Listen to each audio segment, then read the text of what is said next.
내후 어느 날 아침 바닥에 발을 내딛자마자 무릎이 갑자기 후들거리고 종아리가 뻣뻣해지며 몇 걸음만 걸어도 침대 옆을 붙잡아야 한다면 그것을 단지 나이가 들어서 생기는 당연한 일이라고 너무 빨리 생각하지 마십시오. 저는 70이 넘은 한 어르신을 만난 적이 있습니다. 그분은 매일 아침 침대에서 일어나는 데만 거의 10분이 걸렸습니다. 그분은 예전에는 시장까지 걸어가고 언덕을 오르고 짐을 드는 것도 아주 가볍게 해냈다고 말씀하셨습니다. 하지만 불과 몇 년 사이에 다리가 점점 약해지기 시작했습니다. 그분은 그것이 피할 수 없는 일이라고 생각했습니다. 그러다가 어느 날 집 문 앞까지 혼자 걸어갈 힘조차 남지 않았다는 것을 깨달았습니다. 여러분도 다리가 예전보다 약해졌다고 느끼고 계단을 오르기 힘들어지고 오래 서 있으면 금방 피곤해진다면 이 영상을 끝까지 봐주십시오. 그리고 제가 계속 말씀드리기 전에 노년의 건강에 관심이 있으시다면 채널을 팔로우하고 구독하셔서 중요한 정보를 놓치지 마십시오. 만약 60세 이후에도 다리를 다시 튼튼하게 만드는 방법을 더 알고 싶으시다면 아래의 숫자 1을 댓글로 남겨주십시오. 저는 어르신들의 댓글을 항상 모두 읽고 있습니다. 오늘 저는 아주 작은 습관들이 앞으로 10년 동안 여러분의 다리를 더 튼튼하게 만들지 아니면 더 약하게 만들지를 결정할 수 있다는 이야기를 드리겠습니다. 어떤 것들은 하루에 몇 분밖에 걸리지 않지만 한 달 만에도 다리 근육이 눈에 띄게 회복되도록 도와줍니다. 반대로 겉보기에는 아무렇지 않아 보이는 습관들이 매일 조금씩 다리의 힘을 빼앗아 가고 있기도 합니다. 그리고 많은 분들이 가장 놀라는 점은 우리 대부분이 자신도 모르는 사이에 잘못하고 있다는 사실입니다. 저는 의사입니다. 수년 동안 진료실에서 많은 어르신들을 만나며 깨달은 것은 많은 분들이 나이 때문에 다리 힘을 잃는 것이 아니라 근육을 더 빨리 약하게 만드는 습관과 함께 살아가고 있다는 점입니다. 60세가 지나면 근육은 예전처럼 빠르게 회복되지 않습니다. 해마다 우리는 모르는 사이에 다리 근육이 조금씩 줄어들 수 있습니다. 어떤 연구에 따르면 70세 이후에는 제대로 관리하지 않으면 해마다 몸의 근육량이 약 1%씩 줄어들 수 있다고 합니다. 그것은 10년만 지나도 여러분의 다리가 훨씬 더 약해질 수 있다는 뜻입니다. 무서운 점은 이 과정이 아주 조용히 진행된다는 것입니다. 처음에는 오래 서 있으면 조금 피곤한 정도입니다. 그 다음에는 계단을 오를 때 다리가 무겁게 느껴집니다. 그러다 어느 날 일어설 때 손잡이를 붙잡아야만 한다는 것을 깨닫게 됩니다. 많은 분들이 그것을 단지 늙어서 그렇다고 생각합니다.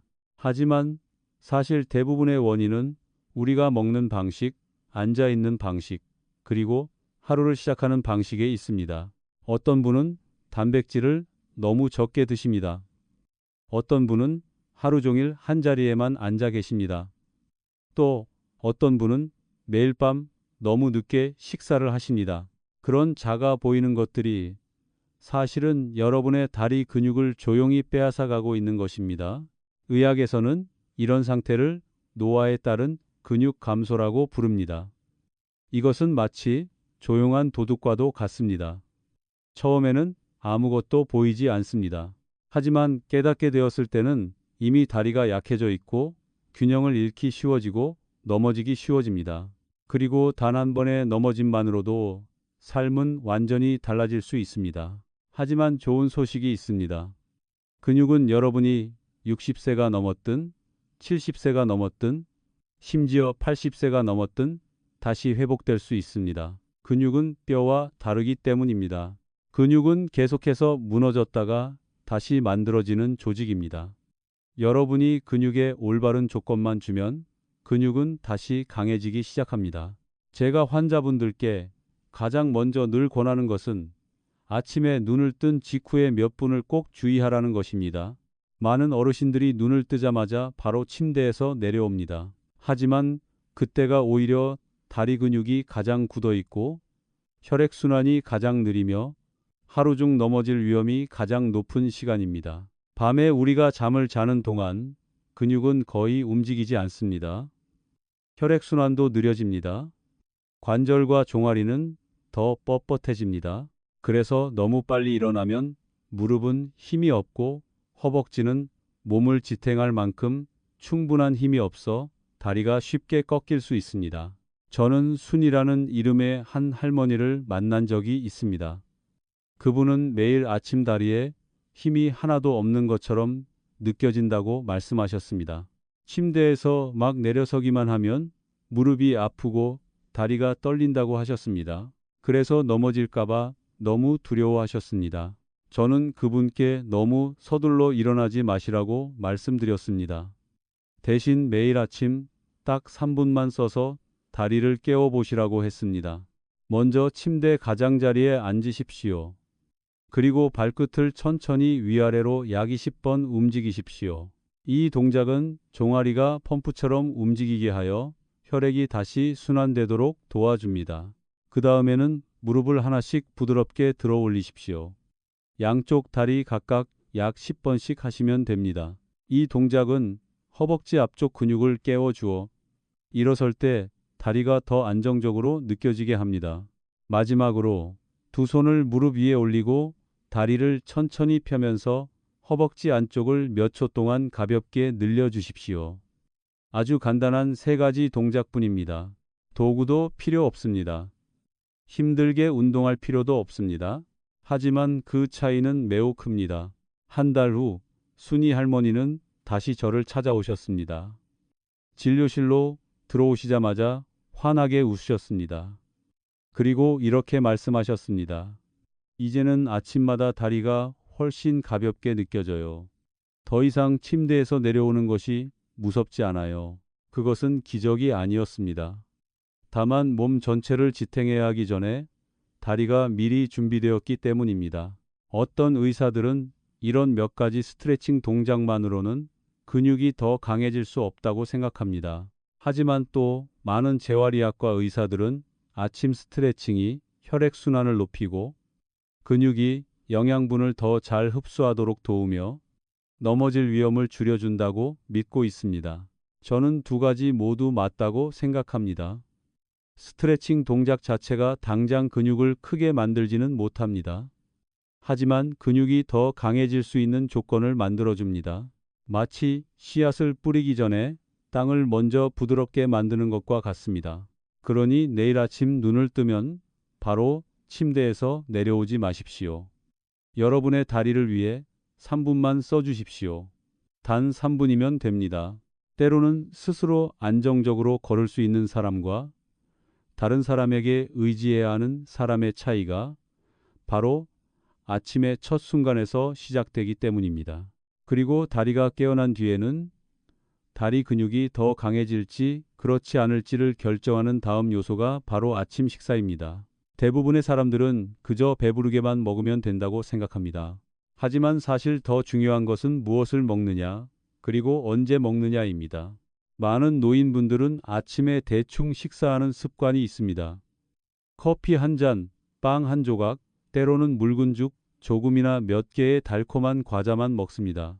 배를 편하게 하려고 적게 먹고 점심에 더 많이 먹으면 괜찮다고 생각합니다. 하지만 그것이 바로 다리 근육이 매우 빠르게 약해지는 이유 가운데 하나입니다. 긴 밤을 보낸 뒤 몸은 에너지도 부족하고 근육을 유지할 재료도 부족한 상태에 있습니다. 바로 이때가 근육의 단백질을 가장 보충해야 하는 시간입니다. 만약 아침에 단백질을 충분히 먹지 않으면 몸은 에너지를 만들기 위해 다리와 허벅지의 근육을 가져다 쓰기 시작합니다. 다시 말해, 아침마다 단백질을 너무 적게 먹는다는 것은 매일 조금씩 조용히 다리에 힘을 잃고 있다는 뜻입니다.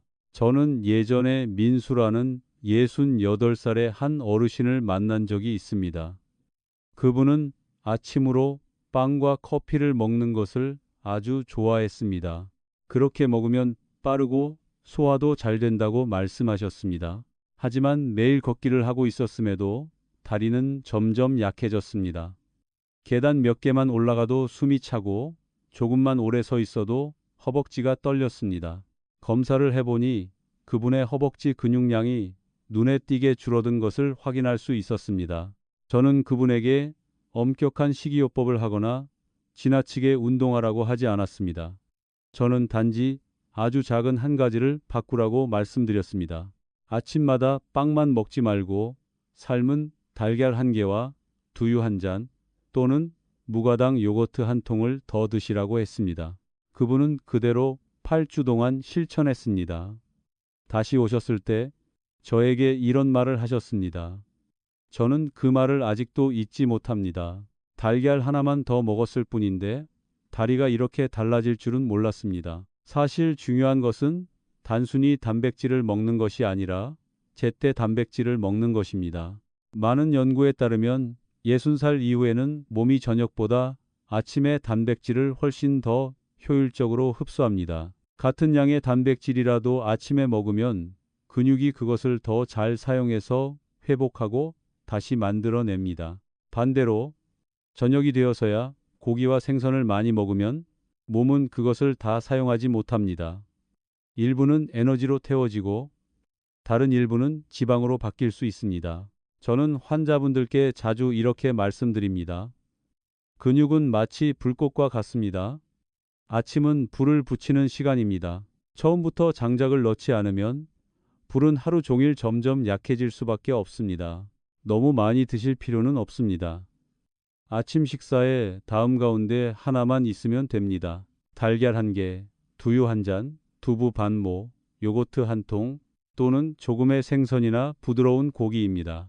가능하다면 아몬드, 호두, 땅콩 같은 견과류를 조금 함께 드십시오. 이런 음식들은 근육이 회복하는 데 필요한 아미노산을 충분히 받을 수 있도록 도와줍니다. 아마 많은 분들이 이렇게 생각하실 것입니다. 나는 나이가 많으니 단백질을 많이 먹으면 신장에 해롭지 않을까? 맞습니다. 신장에 심한 질환이 있다면 반드시 의사와 상의해야 합니다. 하지만 대부분의 일반적인 노인분들에게 문제는 단백질을 너무 많이 먹는 것이 아니라 너무 적게 먹는 것입니다. 60살 이후에 많은 분들이 고기를 먹는 것을 두려워하고 달걀을 먹는 것도 두려워하며 콜레스테롤이 올라갈까봐 걱정합니다. 결국 채소와 죽만 먹고 차만 마십니다. 그렇게 하면 건강할 것이라고 생각합니다.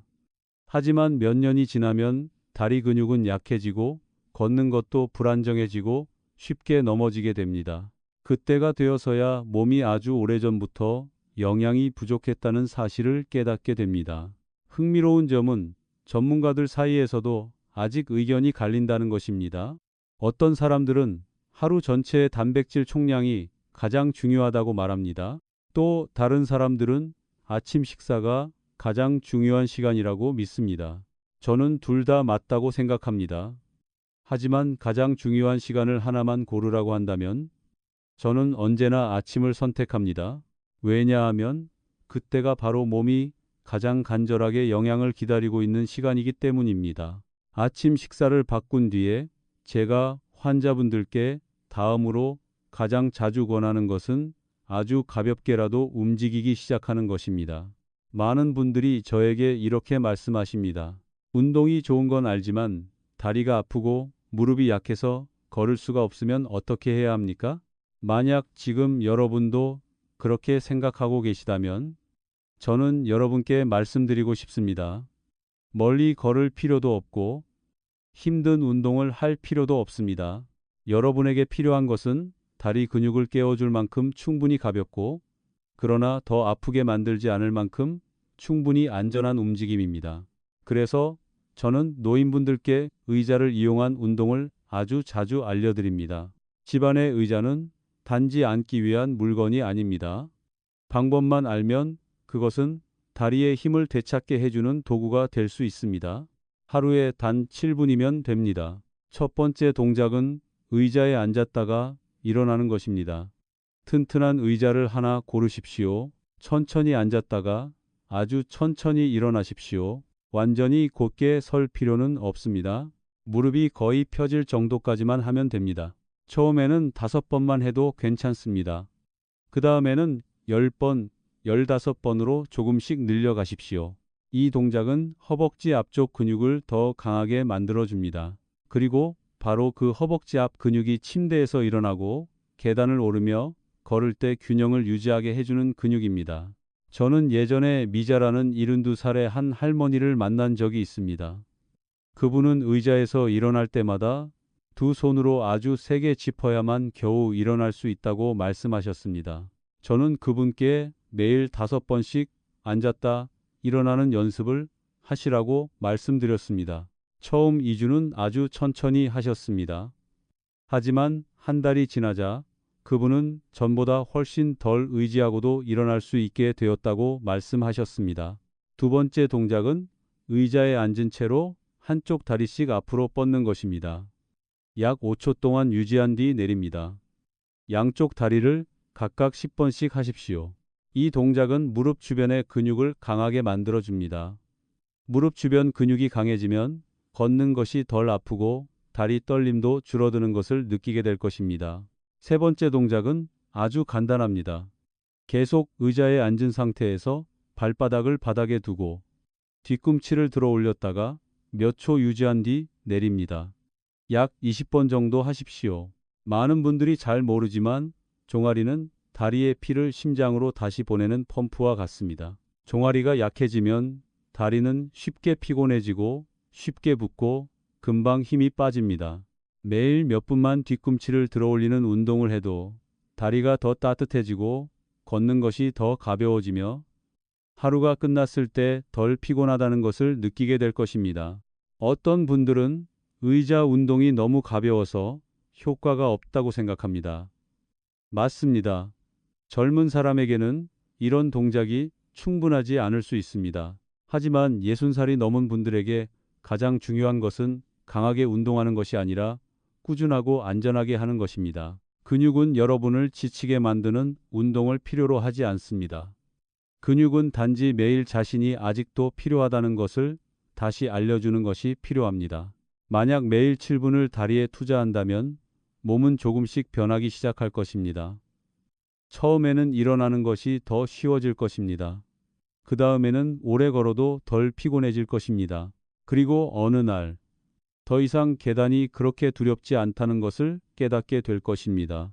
하지만 단백질과 운동 외에도 많은 분들이 잊고 있는 것이 하나 더 있습니다. 바로 물입니다. 적지 않은 환자분들이 소변을 자주 볼까봐 물을 거의 마시지 않는다고 말씀하십니다. 어떤 분들은 하루 종일 차 몇 모금이나 작은 물 한 잔만 마십니다. 하지만 몸에 수분이 부족해지면 다리 근육은 훨씬 더 빨리 약해진다는 사실을 그분들은 모르고 있습니다. 우리 몸의 근육은 거의 70%가 물로 이루어져 있습니다. 그래서 몸에 수분이 부족해지면 다리 근육은 아주 빠르게 힘을 잃게 됩니다. 그것이 많은 어르신들이 밤에 자주 종아리 경련을 겪고 몇 걸음만 걸어도 다리가 무겁게 느껴지며 아침에 일어났을 때 다리가 평소보다 더 뻣뻣하고 아픈 이유입니다. 60세가 지나면 갈증을 느끼는 감각이 훨씬 줄어듭니다. 어떤 분들은 하루 종일 갈증을 느끼지 못해서 거의 물을 마시지 않습니다. 하지만 몸은 여전히 수분이 부족한 상태입니다. 저는 70세의 동현이라는 한 어르신을 만난 적이 있습니다. 그분은 밤마다 종아리에 자주 경련이 났습니다. 어떤 날은 너무 아파서 한밤중에 일어나 한참 동안 주무르다가 다시 잠들어야 했습니다. 그분은 자신이 칼슘이 부족한 줄 알았습니다. 여러 가지 영양제를 사서 드셨지만 상태는 전혀 나아지지 않았습니다. 제가 하루에 물을 얼마나 마시냐고 여쭈어 보니 화장실에 자주 가는 것이 두려워서 하루에 겨우 2잔 정도만 마신다고 하셨습니다. 저는 그분께 아주 간단한 한 가지를 해보시라고 말씀드렸습니다. 매일 아침 일어나자마자 따뜻한 물 한 잔을 마시고 점심 식사 전에도 한 잔, 오후에도 한 잔을 더 드시라고 했습니다. 한꺼번에 많이 마실 필요는 없습니다. 하루 동안 나누어 마시면 됩니다. 그리고 저는 그분께 매일 적어도 15분은 부드러운 햇볕을 쬐며 밖에 나가 계시라고 권했습니다. 2달 후 그분은 다시 저를 찾아오셨습니다. 그리고 종아리 경련이 거의 사라졌다고 말씀하셨습니다. 다리도 예전처럼 무겁지 않았고 아침에 침대에서 내려올 때도 훨씬 가볍게 느껴졌다고 하셨습니다. 많은 분들이 물뿐 아니라 비타민 D도 다리 근육에 매우 큰 영향을 준다는 사실을 모르고 계십니다. 우리는 흔히 비타민 D가 뼈에만 좋다고 생각합니다. 하지만 사실 비타민 D는 근육이 더 잘 수축하도록 도와줍니다. 비타민 D가 부족하면 근육은 약해지고 쉽게 피곤해지며 넘어질 위험도 훨씬 커집니다. 다리가 약해지고 제대로 서 있기 힘들어서 병원에 오는 분들이 있습니다. 그분들은 나이 때문이라고 생각합니다. 하지만 검사를 해보면 비타민 D가 심하게 부족한 경우가 많습니다. 안타까운 것은 60세 이후에는 집 안에만 너무 오래 머무는 분들이 많다는 것입니다. 밖에 잘 나가지 않고 햇볕을 빛 기회도 적어집니다. 그래서 몸이 더 이상 충분한 비타민 D를 만들어내지 못합니다. 멀리 걸어갈 필요도 없고 한낮에 강한 햇볕 아래 있을 필요도 없습니다. 매일 아침이나 오후 초반에 약 15분 정도만 손이나 다리를 부드러운 햇볕에 닿게 하면 몸이 비타민 D를 더 만들어내도록 도울 수 있습니다. 자주 밖에 나가기 어렵다면 생선, 달걀, 우유 같은 음식으로 보충할 수도 있고 비타민 D를 더 복용해야 하는지 의사에게 상담해 보셔도 됩니다. 어떤 분들은 이렇게 생각하실지도 모릅니다. 물을 조금 더 마시고 햇볕을 몇 분 쐈다고 해서 어떻게 다리가 달라질 수 있겠어? 하지만 사실 근육은 아주 큰 것을 필요로 하지 않습니다. 근육은 그저 올바른 것들이 매일 반복되기만 하면 됩니다. 물 한 잔, 약간의 햇볕, 아침에 달걀 한 개, 의자에 앉아서 하는 몇 가지 가벼운 동작. 그런 아주 작은 것들이 쌓이면 매우 큰 변화를 만들어낼 수 있습니다. 하지만 좋은 것만 한다고 해서 충분한 것은 아닙니다. 다리 근육을 매일 조용히 망가뜨리는 나쁜 습관들도 있습니다. 그것들을 버리지 않으면 아무리 운동하고 잘 먹어도 다리는 계속 약해질 것입니다. 첫 번째 습관은 너무 오래 앉아 있는 것입니다. 하루에 몇 시간을 앉아 계시는지 한번 생각해 보십시오. 텔레비전을 보며 앉아 있고, 휴대전화를 보며 앉아 있고, 차를 마시며 앉아 있고, 장기를 두며 앉아 있고, 이야기를 하며 앉아 있습니다. 어떤 분들은 거의 하루 종일 앉아 계십니다. 많은 분들은 하루에 30분 정도만 걸으면 충분하다고 생각합니다. 하지만 하루의 나머지 시간은 계속 한자리에 앉아 있습니다. 그것은 매우 위험한 일입니다. 너무 오래 앉아 있으면 다리 근육은 거의 움직이지 않습니다. 혈액순환은 느려집니다. 종아리는 더 이상 혈액을 위로 밀어 올리지 못합니다. 허벅지 근육은 점점 약해지기 시작합니다. 어떤 연구에 따르면 단 몇 주 동안만 너무 많이 앉아 있어도 다리 근육은 눈에 띄게 줄어들기 시작한다고 합니다. 저는 혜진이라는 한 할머니를 만난 적이 있습니다. 은퇴한 뒤로 그분은 대부분의 시간을 텔레비전을 보며 보내셨습니다. 매일 집 주변을 20분 정도 걸으셨기 때문에 스스로는 그것만으로 충분히 운동하고 있다고 생각하셨습니다. 하지만 다리는 점점 더 약해졌습니다. 일어설 때마다 무릎이 아팠고 조금만 걸어도 다리가 떨렸습니다. 저는 그분께 더 많이 운동하라고 말씀드리지 않았습니다. 단 한 가지만 말씀드렸습니다.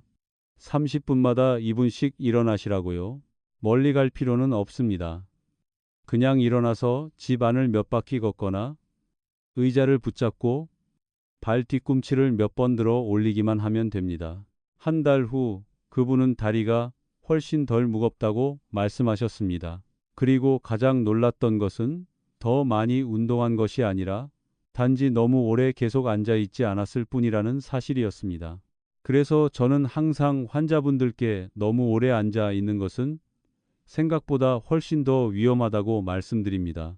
다리가 아플 때까지 기다렸다가 일어나지 마십시오.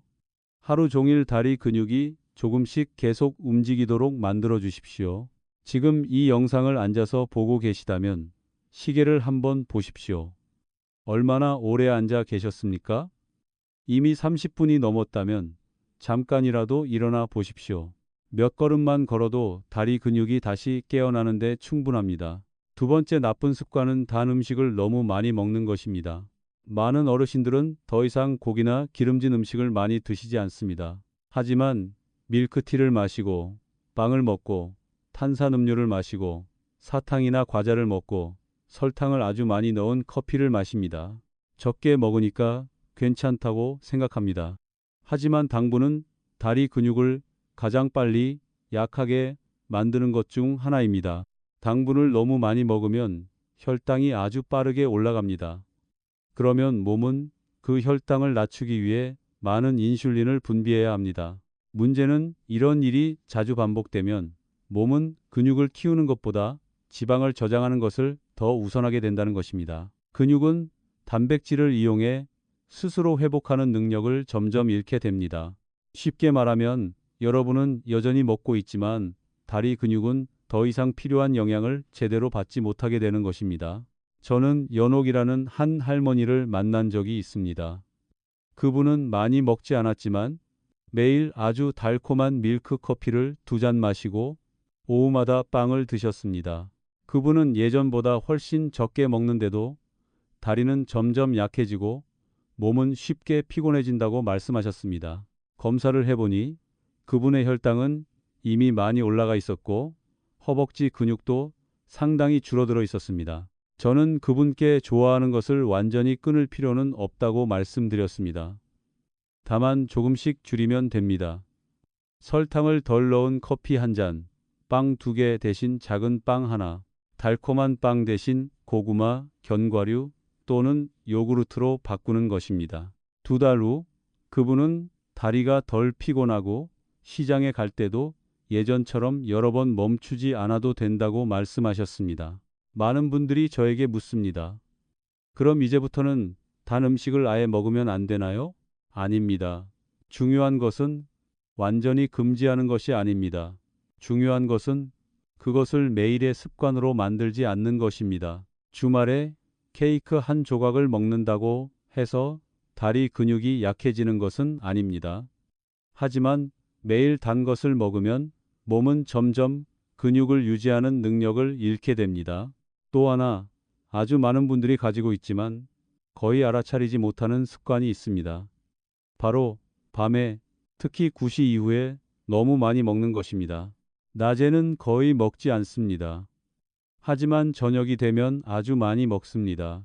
어떤 분들은 저녁 식사를 마친 뒤에도 잠들기 전에 라면, 빵, 단 과일이나 간식을 더 드십니다. 그리고 다음날 아침, 다리가 더 무겁고 몸은 더 피곤하며 걷기도 더 힘들다고 느낍니다. 그것은 단순한 느낌이 아닙니다. 밤 동안 몸이 제대로 회복할 기회를 갖지 못했기 때문입니다. 밤은 몸이 근육을 회복하고 다시 만들어내는 시간입니다. 잠을 자는 동안 몸은 하루 종일 피로해진 근육을 회복시키는 데 도움을 주는 호르몬을 분비합니다. 하지만 밤늦게 너무 많이 먹으면 몸은 근육을 회복하는 대신 소화에 집중해야 하게 됩니다.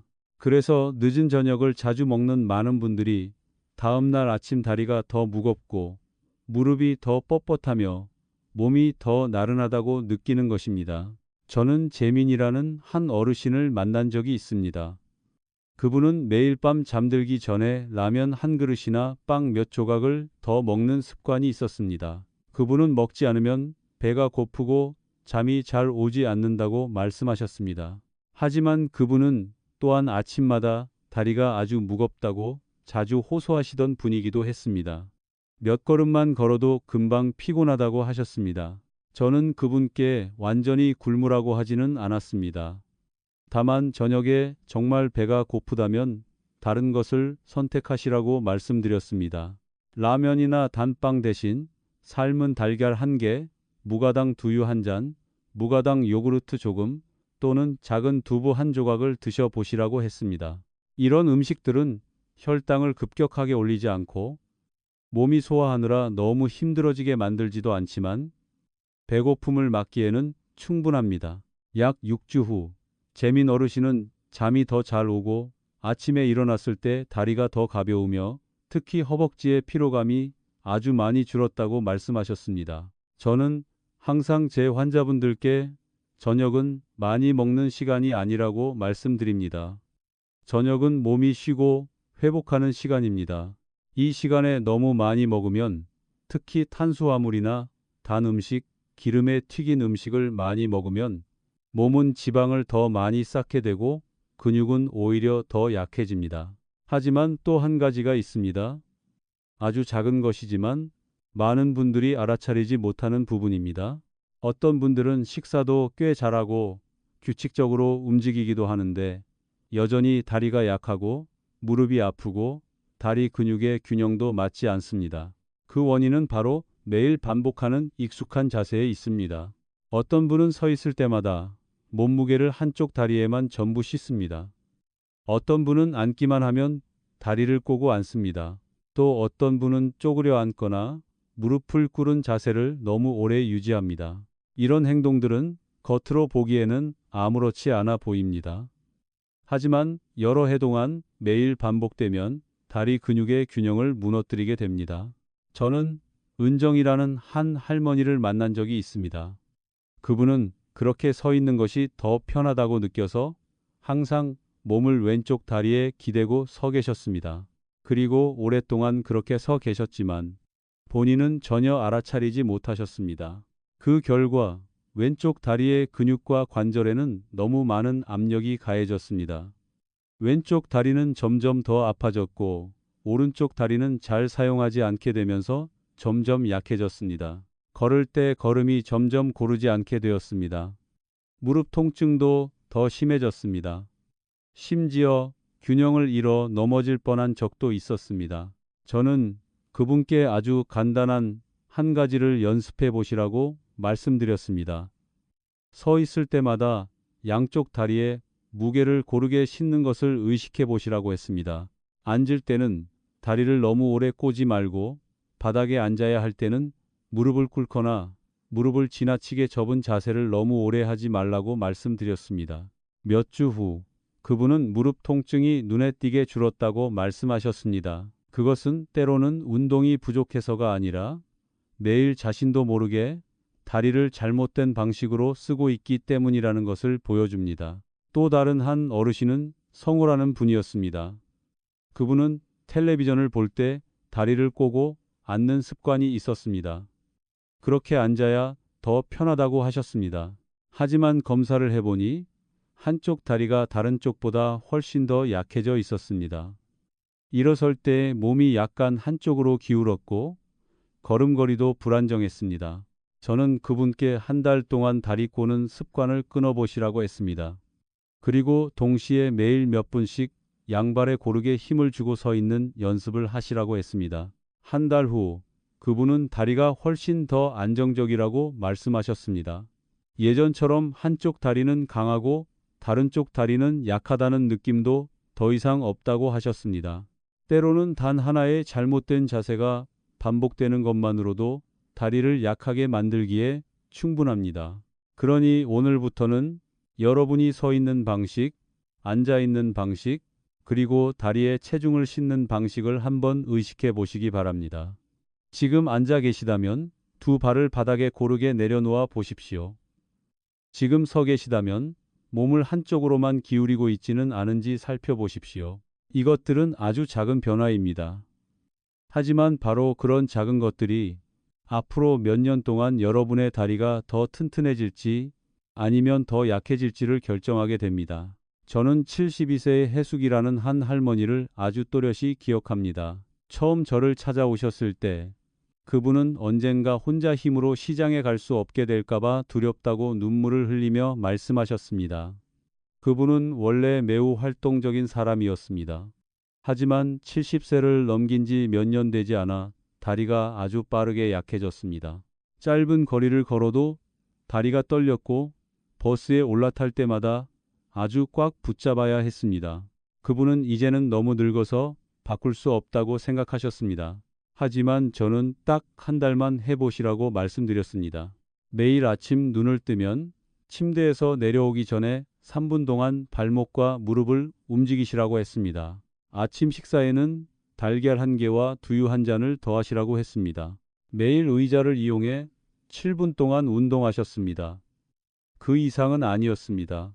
물을 더 규칙적으로 마시고 약 15분 정도 햇볕을 쬐러 밖에 나가셨습니다. 동시에 너무 오래 앉아 있는 습관을 버리셨고 잠자리에 들기 직전에 라면을 먹는 습관도 더 이상 하지 않으셨습니다. 한 달 후 그분은 다시 오셨습니다.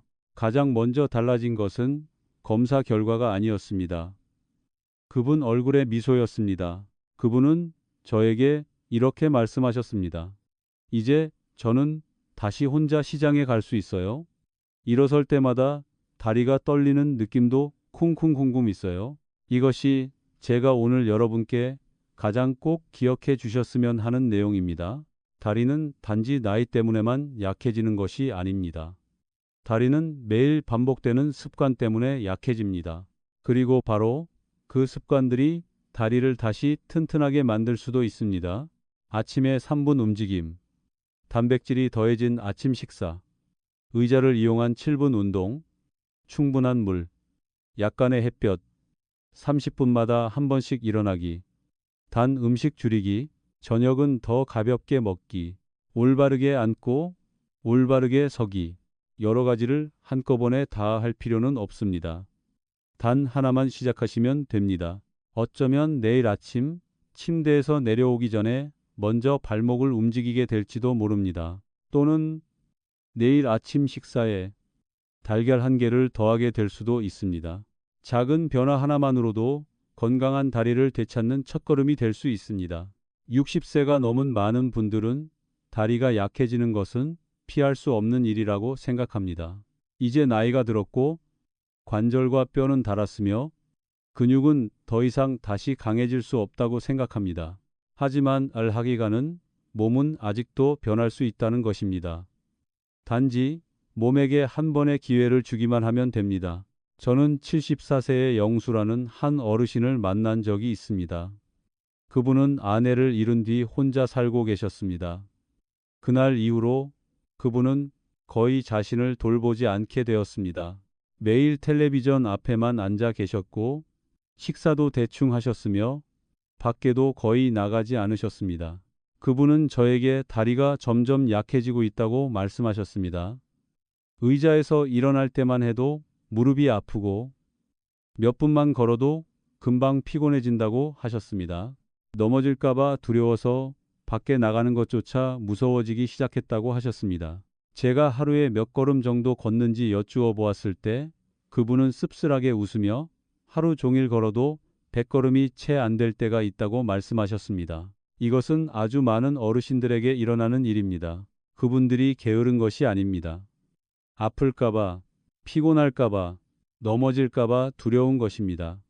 그리고 두려움이 커질수록 움직임은 더 적어집니다. 움직임이 적어질수록 다리는 더 약해집니다. 그것은 하나의 악순환입니다. 저는 그분께 하루에 1시간씩 걸으라고 요구하지 않았습니다. 저는 단지 첫날에는 거실에서 문 앞까지 갔다가 다시 돌아오시라고 말씀드렸습니다. 다음 날에는 몇 걸음을 더 걸으시고 피곤하면 쉬시라고 했습니다. 그분은 정말 그대로 하셨습니다. 첫 번째 주에는 집 앞만 걸으셨습니다. 두 번째 주에는 아침마다 몇 분 동안 집 앞까지 나가기 시작하셨습니다. 세 번째 주에는 집 주변을 작은 한 바퀴 돌 수 있게 되었습니다. 그리고 여섯 번째 주가 되었을 때 그분은 집 근처 가게까지 혼자 걸어가 작은 물건 몇 가지를 살 수 있게 되었다고 말씀하셨습니다. 그분을 가장 기쁘게 한 것은 더 멀리 걸을 수 있게 된 것이 아니었습니다. 더 이상 예전처럼 두렵지 않다는 것이었습니다. 많은 분들은 건강해지려면 아주 많이 노력해야 한다고 생각합니다. 하지만 어르신들에게는 많이 하는 것보다 꾸준히 하는 것이 더 중요합니다. 매일 조금씩 하는 것이 너무 무리했다가 포기하는 것보다 훨씬 낫습니다. 저는 환자분들께 아주 작은 목표를 세우시라고 자주 권합니다. 예를 들어 매일 5분씩 더 걷는 것입니다. 또는 매일 아침 일어나 집안을 3바퀴 도는 것입니다. 그렇게 며칠 동안 계속하면 몸은 서서히 익숙해지기 시작합니다. 다리는 덜 무거워지고 근육은 점점 더 강해집니다. 그리고 많은 분들이 놓치는 또 하나의 중요한 것이 있습니다. 바로 움직일 때 숨을 쉬는 방법입니다. 많은 분들이 일어설 때나 계단을 오를 때 숨을 멈춥니다. 몸에 힘을 잔뜩 주고 아주 세게 버티려고 합니다. 그러면 몸은 더 빨리 피곤해집니다. 심장은 더 빨리 뛰고 다리도 더 많이 떨리게 됩니다. 저는 미란이라는 한 할머니를 만난 적이 있습니다. 그분은 계단 몇 개만 올라가도 숨이 차고 어지럽다고 말씀하셨습니다.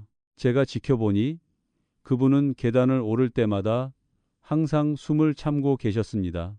저는 그분께 아주 간단한 한 가지를 해보시라고 말씀드렸습니다. 한 걸음 올라갈 때는 가볍게 숨을 들이쉬고 다음 계단으로 다리를 올릴 때는 천천히 숨을 내쉬시라고 했습니다. 그렇게만 바꾸었는데도 며칠 후 그분은 예전만큼 그렇게 힘들지 않다고 말씀하셨습니다. 호흡은 매우 중요합니다. 숨을 고르게 쉬면 몸은 덜 긴장하게 됩니다. 근육은 더 많은 산소를 받게 되고 다리도 훨씬 더 쉽게 움직일 수 있게 됩니다. 그러니 걸을 때, 일어설 때, 의자를 이용해 운동할 때도 천천히 고르게 숨 쉬는 것을 잊지 마십시오. 어떤 분들은 저에게 다리를 더 빨리 강하게 만들어주는 약이 있는지 묻습니다. 저는 항상 매일의 작은 습관보다 더 강한 약은 없다고 말씀드립니다. 아무리 많은 영양제를 드셔도 하루 종일 움직이지 않고 식사를 불규칙하게 하고 잠을 충분히 자지 않으면 다리는 계속 약해질 것입니다. 반대로 잠을 더 잘 자고 단백질을 충분히 먹고 조금이라도 걷고 매일 가볍게 운동하면 몸은 아주 많이 달라질 것입니다. 저는 순이라는 한 할머니를 기억합니다. 그분은 다리가 다시 강해지기를 바라며 정말 많은 영양제를 사드셨습니다. 하지만 2년 동안 거의 아무 변화도 느끼지 못하셨습니다. 그러다가 그분은 아주 작은 한 가지를 바꾸기로 했습니다. 매일 아침 식사 후 집 주변을 정확히 10분 동안 걸으셨습니다. 빠르게 걷지도 않았고 무리하지도 않았습니다. 그저 아주 천천히 걸으셨습니다. 한 달 후 그분은 다리가 조금 더 가벼워진 것 같다고 말씀하셨습니다. 3달 후에는 집 안에서 걸을 때 더 이상 벽을 짚지 않아도 되었다고 하셨습니다. 그분을 가장 놀라게 한 것은 새로운 약을 하나도 더 먹지 않았다는 점이었습니다. 단지 몸이 마침내 올바른 방식으로 움직이기 시작했을 뿐이었습니다. 걷기 외에도 다리를 더 튼튼하게 만드는 아주 간단한 방법이 하나 더 있습니다. 바로 의자에서 앉았다가 일어나는 것입니다. 이 운동은 너무 쉬워 보일 수 있습니다. 하지만 어르신들에게는 매우 중요합니다. 왜냐하면 우리는 매일 침대에서, 의자에서, 화장실에서 일어나야 하기 때문입니다. 이 동작이 약해지면 모든 일이 더 어려워지게 됩니다. 저는 환자분들께 튼튼한 의자를 하나 고르시라고 말씀드립니다. 그리고 천천히 앉았다가 일어나는 동작을 5번 정도 하시라고 합니다. 만약 쉽게 느껴진다면 며칠 후에는 7번이나 10번으로 늘릴 수 있습니다. 저는 79세의 대현이라는 한 어르신을 만난 적이 있습니다. 처음에는 3번만 앉았다 일어나도 금방 지치셨습니다. 하지만 그분은 매일 꾸준히 하셨습니다. 2달 후에는 쉬지 않고 15번까지 할 수 있게 되었습니다. 그분은 이제는 아침에 침대에서 일어날 때 더 이상 침대 가장자리를 붙잡지 않아도 된다고 말씀하셨습니다. 바로 그것이 가장 중요한 것입니다. 빨리 걷거나 아주 힘들게 운동하는 것이 아닙니다. 여러분이 매일의 평범한 일들을 스스로 할 수 있을 만큼 몸을 충분히 강하게 유지하는 것입니다. 어느 날 아침 대현 어르신은 저에게 전화를 주셨습니다. 목소리가 아주 기뻐 보였습니다. 그날은 혼자서 시장에서 장본 가방을 들고 집까지 돌아왔다고 말씀하셨습니다. 아무에게도 도움을 청하지 않았다고 하셨습니다. 젊은 사람에게는 그것이 아주 평범한 일일 수 있습니다. 하지만 이제는 혼자 걷지도 못하게 될 것이라고 생각했던 사람에게는 그것이 아주 큰 승리입니다. 그리고 저는 여러분도 그렇게 할 수 있다고 믿습니다. 아주 큰 것부터 시작할 필요는 없습니다. 조금 더 자주 일어나십시오. 몇 걸음 더 걸어 보십시오. 숨을 더 천천히 쉬어 보십시오. 더 잘 드시고 매일 의자를 이용해 운동해 보십시오. 여러분의 몸은 그런 작은 하나하나를 모두 듣고 있습니다. 그리고 여러분의 다리도 마찬가지입니다. 저는 여러분께 제가 결코 잊지 못할 마지막 한 분의 할머니 이야기를 들려드리고 싶습니다. 그분의 이름은 경자였고 81세였습니다. 저를 찾아오셨을 때 그분은 자신이 다시 정상적으로 걸을 수 있을 것이라는 믿음을 거의 잃어버린 상태였습니다. 3년 전 그분은 욕실에서 넘어지신 적이 있었습니다. 그 이후로 그분은 아주 두려워졌습니다.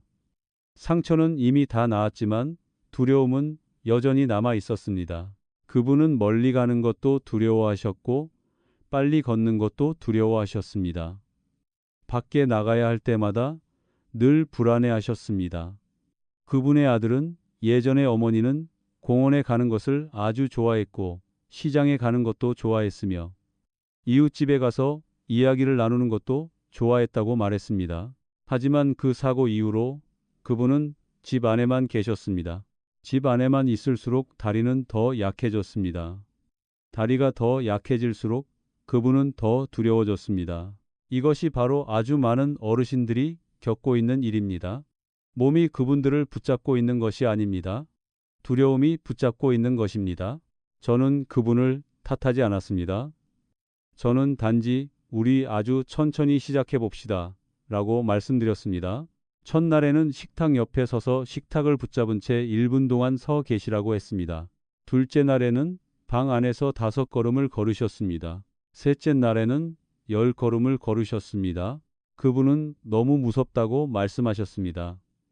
하지만 저는 괜찮다고 말씀드렸습니다. 하루에 조금씩만 더 하면 된다고 말씀드렸습니다. 2주 후 그분은 거실에서 집 앞마당까지 걸어갈 수 있게 되었습니다. 한 달 후에는 아들과 함께 집 주변을 산책하기 시작하셨습니다. 3개월 후 그분은 다시 저를 찾아오셨고 그분 자신도 믿지 못할 일을 이야기해 주셨습니다. 그날 아침 혼자서 집 근처 공원까지 걸어갔다고 말씀하셨습니다. 아무도 함께 가지 않았습니다. 아무도 부축하지 않았습니다. 아주 천천히 걸었지만 분명히 해내셨습니다. 그 이야기를 하시다가 그분은 눈물을 흘리셨습니다. 그리고 이렇게 말씀하셨습니다. 저는 다시는 이런 기분을 되찾지 못할 줄 알았어요. 여러분도 보시다시피 어르신들이 가장 두려워하는 것은 다리가 아픈 것이 아닙니다. 가장 두려운 것은 자유를 잃는 느낌입니다. 혼자 일어설 수 있는 능력을 잃는 것, 혼자 걸을 수 있는 능력을 잃는 것, 혼자 밖에 나갈 수 있는 능력을 잃는 것, 스스로를 돌볼 수 있는 능력을 잃는 것입니다.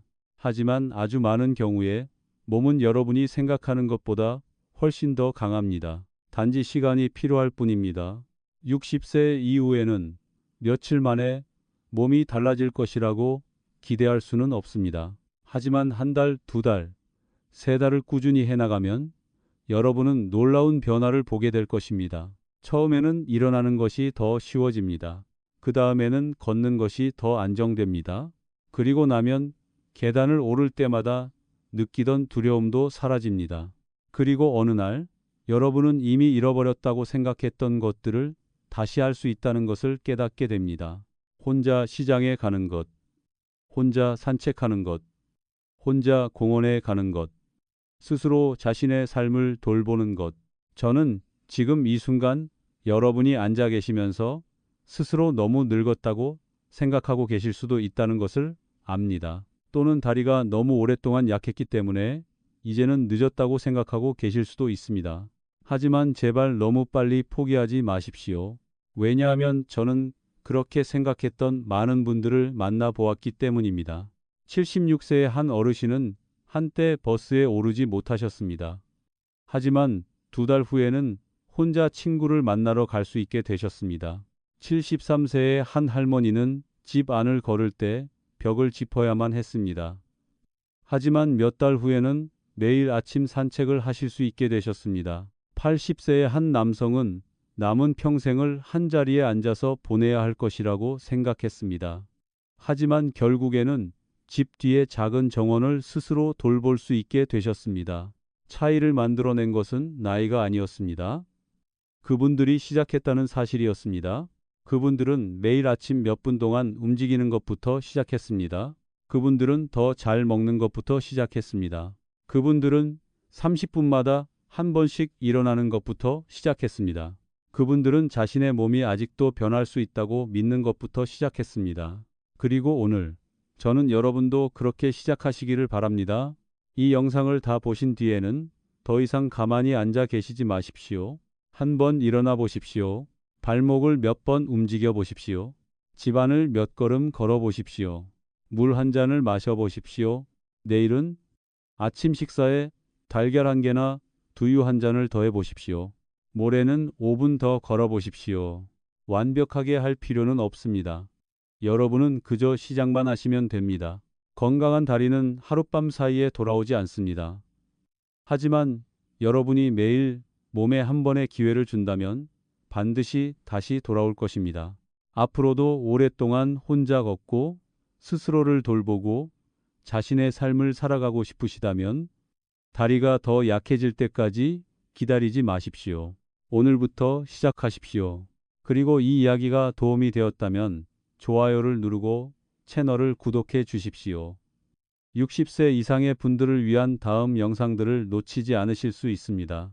저는 앞으로도 간단하고 따라하기 쉽지만 여러분이 매일 더 건강해질 수 있도록 도와주는 방법들을 계속 나누겠습니다. 여러분이 아직도 자신을 바꿀 수 있다고 믿는다면 댓글에 숫자 1을 남겨주십시오. 그리고 다리가 약해졌다고 느꼈지만 다시 힘을 되찾기로 결심하셨다면 저는 할 수 있습니다라고 적어주십시오. 저는 모든 댓글을 하나하나 읽겠습니다. 그리고 저는 여러분이 정말로 해내실 것이라고 믿습니다.